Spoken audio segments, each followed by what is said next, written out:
ராசி விருச்சிக லக்னம். சூப்பர். இது வந்து நீர் ராசி.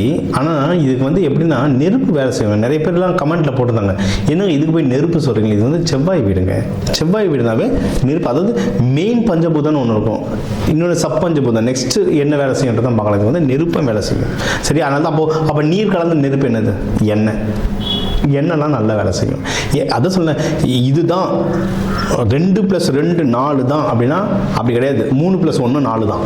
கம்பைன் பண்ண தெரிஞ்சவங்க, வித்தை தெரிஞ்சவங்க பொழைச்சிப்போம், அவ்வளோதான். சரிங்களா? அதனால் இது வந்து நீர் மட்டும் இல்லை, நெருப்பும் சேர்த்து இது வேண்டுங்க. இது எதுக்கு முன்னாடியே சொல்கிறதா, இப்போ நீங்கள் அடுத்து வர பரிகாரங்களோ தெய்வ முறைகளோ அதை தொடர்ந்தே வரும். அதுக்காக தான். இப்போ எதுக்குன்னா மெயினாக நம்மளுக்கு என்னென்ன டைம் நல்லாயிருக்கு வச்சுக்கிறதுக்கு நிறைய விஷயத்தில் டைம் நல்லாயிருக்கு. ஏன்னா உங்களுக்கு வந்து இப்போ பணம் செய்கிறதுக்கு நல்ல டைம் நல்லாயிருக்கு. ஃபேமிலியில் டைம் ரொம்ப சூப்பராக இருக்குது. ஏன்னா விருச்சிக ராசிலாம் அப்படி ரொம்ப சைலண்ட்டாக இருந்து வாட்ச் பண்ணுறவங்க, அவங்க சந்தோஷமாக இருக்காங்களா இல்லை வருத்தமாக இருக்காங்களான்னு சீக்கிரம் சொல்ல முடியாது. உங்களுக்கு வந்து இப்போ சந்தோஷமாக இருக்க டைம், ஃபேமிலியோட நல்ல சந்தோஷமாக இருக்கலாம். நீங்கள் அதுவும் வாட் செய்ய, நீங்கள் குழந்தைங்ககிட்ட மட்டும் கொஞ்சம் டென்ஷன் ஆகாமல் இருந்தீங்கன்னா நல்லாயிருக்கும். யாருன்னா லவ் பண்ணுறீங்கன்னா கூட நீங்கள் வந்து ஏதோ ஈகோ வருது, ஏதோ ஒரு சின்ன ப்ராப்ளம் வருதுன்னா ஒன்றுமே இல்லை. நீங்கள் நீர்நிலையான இடத்துக்காக போங்க. இப்போ கோவில் போகிறீங்கன்னா கூட குளம் இருக்கிற கோவிலுக்கு போய் குளத்தங்கல்ல பண்ண உட்காருங்க, பீச் போங்க. அந்த மாதிரி நீர்நிலையாக போகும்போது ரொம்ப நல்லாயிருக்கும். இது வந்து லவ் பண்ணுறவங்க தானே ஆப்போசிட் ஜென்டர் மட்டும் வச்சுக்கோங்க. அப்படி இல்லைங்க, ஃபேமிலிக்கும் தாங்க. இப்போ ஃபேமிலிலையும் ஏதோ கச்சா முச்சான் ஆகிட்டே இருக்குது. ஏன்னா இப்போ நம்ம ஹஸ்பண்ட் ஒய்ஃப் வேறு ராசி லக்னமாக இருக்கும், குழந்தைங்க வேறு ராசி லக்னமாக இருக்கும். அந்த தாக்கத்தில் ஏதோ ஒரு டிஸ்டர்பன்ஸாக இருக்குன்னா ஒன்றும் இல்லை, கிளம்பி பீச்சுக்கு போயிடுங்க. அதாவது வாட்டர் பாடி இருக்கிற இடம் அதுங்க போயிடுங்க. அன்புன்றது தானாக வரும். அன்புன்றது எல்லாருக்கும் கொடுக்குறது தான். நம்ம லவ்னா அது இந்த February 14 மட்டுமே நினச்சிட்டு இருக்கோம். இல்லை, எல்லாருக்கும் கொடுக்குறது அன்பு தான். வீட்டில் பசங்க பேசவே மாட்டேது, பசங்க ஏதோ டல்லாக இருக்காங்கன்னா கூப்பிட்டு பீச் போயிடுங்க, கூட்டிகிட்டு வாட்டர் ஃபால்ஸு குளம் அந்த மாதிரி போயிடுங்க. நமக்கு எந்த வசதி இருக்கோ, எது பக்கத்தில் இருக்கோ, எது வசதி இருக்கோ அந்த இடத்துல போயிடுங்க. அன்புன்றது தானாக அங்கே போய்ட்டு ஒரு 1 hour ஸ்பெண்ட் பண்ணிங்கன்னாவே திரும்பி எல்லாமே ஜெல் ஆகிடுங்க. சரிங்களா? அதை ட்ரை பண்ணி பாருங்கள். இன்வெஸ்ட்மெண்ட்டுக்கு டைம் ரொம்ப சூப்பராக இருக்குது. இன்னும் விருச்சிக ராசியில் நல்லா யோசித்து கரெக்டாக கால்குலேட் பண்ணி இன்வெஸ்ட்மெண்ட் பண்ணுறவங்க. ஏன்னா இவங்க வந்து இவங்க அறிவு ரொம்ப கூர்மையானது. சிபிசிஐடி மாதிரி இருக்கும் இவங்க மூலம்லாம். ஸ்டாக் மார்க்கெட்டில் அவ்வளோ சூப்பராக ப்ரெடிக்ட் பண்ணுவாங்க, இந்த கம்பெனி ஏறும், அந்த கம்பெனி இறங்கும் அப்படின்ட்டு.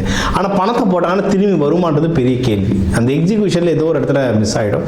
அதனால் உங்கள் ஜாதகம் பார்த்து எதில் போட்டால் இப்போ எனக்கு பணம் வரும், ஸ்டாக் மார்க்கெட்டா நிலமான்றதை பார்த்துட்டு, செவ்வாய் வீடுன்றதுனால நிலம்லாம் நல்லா ஒர்க் ஆகும். அப்போ எந்த திசையில் வாங்கணும், எப்படி வாங்கணும். ஏன்னா விருச்சிக ராசி லக்னத்துக்குலாம் பொதுவாகவே வீடு கொஞ்சம் உள்ள அமையும், சில பேருக்கு உள்ள அமையும், சில பேருக்கு வந்து முன்னாடியே ரொம்ப நல்ல முன்னாடி கும்பம் மாதிரி கோவில் கலசம் மாதிரி ஃப்ரெண்ட்லியாக இருக்க மாதிரி இருக்கும். ஆனால் உங்களுக்கு எது நல்லதுன்றதை பார்த்துட்டு அதுக்கேற்ற மாதிரி வீடு வாங்கினீங்கன்னா நீங்கள் வளர்றது ரொம்ப ஜாஸ்தியாக இருக்கும். முயற்சி ஸ்தானம் ரொம்ப நல்லாயிருக்கும். ஏன்னா இதில் நிறைய பேர் கவர்மெண்ட் எக்ஸாம்ஸ், காவல்துறை, டிஃபென்ஸ் இதெல்லாம் ட்ரை பண்ணுவீங்க. ஸ்போர்ட்ஸில் நிறைய பேர் ட்ரை பண்ணுவீங்க. இந்த அத்லெட்ஸ்லாம் நிறைய பேர் இருப்பாங்க. ஸோ இந்த மாதிரி டிஃபென்ஸ், ஸ்போர்ட்ஸ் இதெல்லாம் ஏதோ ஒரு முயற்சி பண்ணுறீங்க. இல்லை +1 +2 படிச்சுட்டு இருக்கேன் சார், எக்ஸாம் எழுதிட்டு இருக்கேன், நீங்கள் வந்து முயற்சி ஸ்தானம், ஸோ கவர்மெண்ட் எக்ஸாம் ட்ரை பண்ணுறீங்க, படிக்கிற குழந்தைங்க எடுக்கிற முயற்சியில் பயங்கரமான சக்ஸஸ்கள் வரும். ஒன்று நம்ம இப்போ எக்ஸாம்ஸ்க்குலாம் அப்ளை பண்ணுறீங்களா, ஜாபுக்கு அப்ளை பண்ணுறீங்கன்னா சில நாள் போரை சொல்கிறேன், அந்த டைமில் பண்ணும்போது ஒன்றும் ஜெயிக்கிறதுக்கு அதிகமான வாய்ப்புகள் இருக்குது. சரிங்களா? உங்களுக்கு இன்னும் இந்த எதிரிகள் தொல்லையெல்லாம் ரொம்ப கம்மியாகும். கல்யாணத்துக்கு டைம் ரொம்ப சூப்பராக இருக்குங்க, தாராளமாக பண்ணலாம். ஏன்னா விருச்சிக ராசிக்கு வந்து சில பேருக்கு வந்து பிரேக்கப் வரும். இல்லை இப்போ இந்த கேட்டை நட்சத்திரத்தில் இருக்கவங்களுக்குலாம் வந்து ஒன்று அவங்க லைட்டாக எங்கேயாவது ஏமாந்து விட்டுருப்பாங்க, இல்லை அவங்க ஏதாவது ஒரு இடத்துல ஏமாந்துருப்பாங்க. ஸோ இந்த மாதிரி காம்பினேஷன்ஸ் தான் வரும். அப்படிலாம் இருந்ததுன்னா கல்யாணத்துக்கு இப்போ டைம் சூப்பராக இருக்குது. டக்கு டக்குன்னு கல்யாணம் மட்டும் செட்டில் ஆகிடலாம். தன் கல்யாணம் இன்னொன்று மகப்பேருக்கு ட்ரை பண்ணலாம். இதுக்கெல்லாம் மெயின் என்னது, செலவாகும். அந்த செலவு பொருள் உதவியாவோ இல்லை ஒரு மனுஷங்க யாராவது வந்து ஹெல்ப் பண்ணுறதோ கண்டிப்பாக நடக்கும். நீங்கள் வந்து பிஸ்னஸ் எதுனா ட்ரை பண்ணுறீங்க, ஏன்னா இவங்க வந்து வாரியர் மாதிரி, இவங்க சைலண்டாக இருப்பாங்க. நீங்கள் வந்து விருச்சிக ராசி பார்த்தீங்கன்னா, நான் அதனால தான் சொல்லுவேன் இது நீர் கலந்த நெருப்புன்னு சொல்லுவேன். நிறைய பேர் ஒத்துக்க மாட்டாங்க, இது நீர் மட்டும்தான் வாங்க. நீங்கள் பார்த்தீங்கன்னா அமைதியாக இருப்பாங்க, ஆனால் டக்குன்னு ஒரு ஃபயர் மாதிரி வரணும்னா இறங்கி பூந்து விளையாடுவாங்க. அதாவது இது நீர் கலந்த நெருப்பு அப்படின்னு சொல்லலாம். எண்ணெய் மாதிரி இவங்க. சரியா? அதனால் நீங்கள் வந்து பிஸ்னஸ் யாருன்னா தேடுறீங்கன்னா உங்களுக்கு அந்த பிஸ்னஸ் அமையிறது, அந்த பிஸ்னஸுக்கான பார்ட்னர் அமையிறது, இல்லை ஒரு நல்ல வெண்டார் அமையிறது, இதெல்லாம் நடக்கும். ட்ரை பண்ணுங்கள், டைம் நல்லா இருக்குங்க, ட்ரை பண்ணுங்கள், ஒர்க் ஆகும்.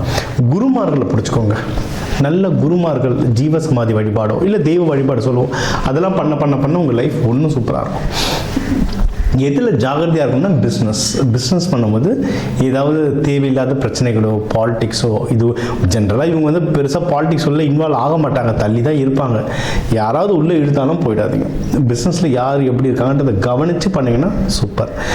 லாபமும் அதே மாதிரி தான். உங்களுக்கு ஏதோ ஒரு விஷயத்தில் நஷ்டமாகிற மாதிரி இருக்குது, ஏதோ சரியில்லை அப்படின்னா டக்குன்னு பணத்தை வெளியே எடுத்துகிட்டு வேறு எதில் இன்வெஸ்ட்மெண்ட் பண்ணணுன்றதை பார்த்தீங்கன்னா இன்வெஸ்ட்மெண்ட்டுக்கு உங்களுக்கு நேரம் நல்லாயிருக்கு.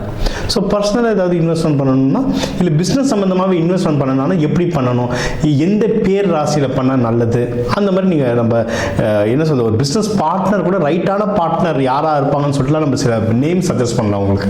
ஸோ அந்த மாதிரி ட்ரை பண்ணும்போது தாராளமாக வின் பண்ணலாம். சுப நிகழ்ச்சிகள் நிறைய நடக்க வாய்ப்பு இருக்குங்க, எக்கச்சக்கமாக நடக்கும். சுப நிகழ்ச்சி நடக்கலைன்னா தான் ஏன் நடக்கலன்னு கேட்கணும். நீங்கள் என்ன பிரச்சனைகள், என்ன கிரக கோளாறுகள்ன்றதை பார்த்து கிளியர் பண்ணுறோன்னா சுப நிகழ்ச்சி நடக்கிறதுக்கு எக்கச்சக்க வாய்ப்பு இருக்குது. சரிங்களா? அது முக்கியமாக மேரேஜுக்கு, இல்லை புது பிஸ்னஸ் ஆரம்பிக்கிறதுக்கு, இல்லை இன்வெஸ்ட்மெண்ட்டுக்குலாம் டைம் சூப்பராக இருக்குது. நீங்கள் தாராளமாக சுப நிகழ்ச்சிகள் ட்ரை பண்ணலாம். ஓகே, அப்போ இதுக்கெல்லாம் என்ன தெய்வ வழிபாடு பண்ணணும்னா முருகர், துர்கை, யோக நரசிம்மர், சக்கரத்தாழ்வார் இவங்களெல்லாம் வழிபடுறது ரொம்ப நல்லது. செவ்வாய்க்கிழமை செவ்வாய் ஹோரையிட வழிபடுறது நல்லது. இவங்களுக்கு தீபம் ஏற்றி வழிபடுறது ரொம்ப நல்லது. இல்லை கோவில்களில் தீபம் ஏற்றலாம், அங்கே எரியிற தீபத்துக்கு எண்ணெய் வாங்கி தரலாம். இவங்களுக்கு வந்து நீர் நெருப்புன்றதை தாண்டி அதை கலந்த மாதிரி இருக்கணும். எண்ணெய் வாங்கி தரும்போது சூப்பராக வேலை செய்யும். இவங்களே எண்ணெய் மாதிரி தான் இருப்பாங்க. அதாவது எண்ணெய் வந்து வாட்டர் மாதிரியும் வேலை செய்யும், பற்ற வச்சா பகன்னு பற்றின்னு எரியும். அந்த மாதிரி தான் இவங்க அமைதியாக இருப்பாங்க. தூண்டி விட்டிங்கன்னா பயங்கர வேகமாக இருப்பாங்க. ஸோ இந்த தெய்வ முறைகள், இந்த அன்னதானங்கள், நீங்கள் சாப்பாடு தக்காளி சாதம், இப்போ தைப்பூசத்துக்குலாம் உங்களுக்கு சரியான பவர். தைப்பூசம் நீங்கள் வந்து நம்ம மகா சிவராத்திரி வழிபட இந்த பிப்ரவரி மாதம் உங்களுக்கு வந்து ஒரு ரொம்ப நல்ல மாதமாக அமையும். ஸோ நம்ம ஒரு ராசிக்கும் முக்கியமான விஷயங்கள்லாம் கவர் பண்ணிட்டு வந்தோம். என்னென்ன கவர் பண்ணோம், ஓவராலாக லைஃப் எப்படி இருக்கும், பணம் எந்த அளவுக்கு கையில் இருக்கும், யாருக்கு ஃபேமிலியில் சந்தோஷம் இருக்கும், யார் கொஞ்சம் கேர்ஃபுல்லாக இருக்கும், அதுக்கு என்ன தெய்வ வழிபாடு பண்ணணும், யாருக்கு வேலையில் ப்ரொமோஷன் வரும், வெளிநாடு யார் போகலாம், கல்யாண அமைப்பு யாருக்கு இருக்குது, ஏற்கனவே கல்யாணம் ஆனவங்களுக்கு நல்ல மகப்பேறு வாய்ப்பு யாருக்கு இருக்குது, இந்த மாதிரி யாருக்கு கடன் வாங்குகிற விஷயங்களில் யார் ஜாகிரதையாக இருக்கணும், பிஸ்னஸ் யாருக்கு முன்னேறும், ப்ராஃபிட் யாருக்கு வரும், தூக்கம்லாம் நிம்மதியான தூக்கம் வருதுக்கு என்ன பண்ணணும், இதெல்லாம் மொத்தமாக வாழ்க்கைக்கு தேவையான முக்கியமான விஷயங்கள்லாம் கவர் பண்ணியிருக்கோம். சரிங்களா? இது எல்லாமே பொது பலன். ஓகே, ஏன்னா இப்போ தமிழர்கள்னு எடுத்திங்கன்னா ஒரு ராசிக்கும் 1 கோடி பேர் இருக்காங்க. அந்த 1 கோடி பேருக்கும் நான் பொதுவாக தான் சொல்ல முடியும். ஒவ்வொருத்தரோடைய நம்ம ஃபிங்கர் பிரிண்ட் மாதிரி தான் அந்த ஜாதகமும், ஒவ்வொருத்தரோட ஜாதகமும் மாறும். ஸோ உங்களுக்கு தனிப்பட்ட எனக்கு கேள்விகள் இருந்தால் என்னோட நம்பருக்கு தாராளமாக கால் பண்ணலாம். இதை வந்து நம்ம தெளிவாக உங்களுக்கு மட்டும் உங்கள் ஜாதகத்தை வச்சு நம்ம சொல்லலாம். இதை தாண்டி இந்த நவகிரகங்களையும் பஞ்சபூதத்தையும் எப்படி ஆக்டிவேட் பண்ணுறது, இல்லை எப்படி பேலன்ஸ் பண்ணுறதுன்ற பயிற்சிகள் சொல்கிறோம். இது வந்து நவ தானியங்களை வச்சு சொல்லுவோம், கலருங்களை வச்சு சொல்லுவோம். ஏன்னா ஒரு சாமிக்கும் ஒரு கலர். அம்பாளுக்கு வந்து சிகப்பாக போடுறோன்னா ஏன், காளி அம்மாவுக்கு சிகப்பாக போடுறோன்னா ஏன், துர்கைக்கு சிகப்பாக போடுறோம் ஏன், தட்சிணாமூர்த்திக்கு மஞ்சள் கலர் வஸ்திரம் சாப்பிட்றோம் ஏன், இது எல்லாத்த பின்னாடி ரீசன் இருக்குது. அதை இப்போ சயின்டிஃபிக்காகவே எக்ஸ்பிளைன் பண்ணி ரிசல்ட்டோட தராங்க. சரிங்களா? இந்த பயிற்சிகள் எல்லாம் கொடுக்குறோம். இதை கற்றுக்கிட்டிங்கன்னா, இது ஏன் கற்றுக்கணும் அப்படின்னா, நம்மளுக்கு என்ன பிரச்சனை, என்ன தோஷம் வந்தாலும், சனி பயிற்சி நடந்தாலும், ராகு பயிற்சி நடந்தாலும், நமக்கு வந்து எப்படி அந்த கிரகத்தை பேலன்ஸ் பண்ணணுன்றது தெரிஞ்சிடுச்சுன்னா நம்ம கையில் தாங்க, எல்லாமே நம்ம கையில் இருக்குது. அதை சொல்ல எல்லாமே நம்ம கையில்னுவாங்கல்ல, அதுதான். சரிங்களா? ஸோ இதை ஃபுல்லாக ஃபாலோ பண்ணுங்கள். உங்களுக்கு எதனா டவுட் இருந்தால் தாராளமாக கேளுங்க. சிவராத்திரி தைப்பூசம் விரதம் இருந்து வேண்ட உங்களுக்கு எல்லாமே அந்த இறைவன் கொடுக்க டாக்டர் டிவைன் தினேஷன் அன்பான வணக்கங்கள். வாழ்க வளமுடன்.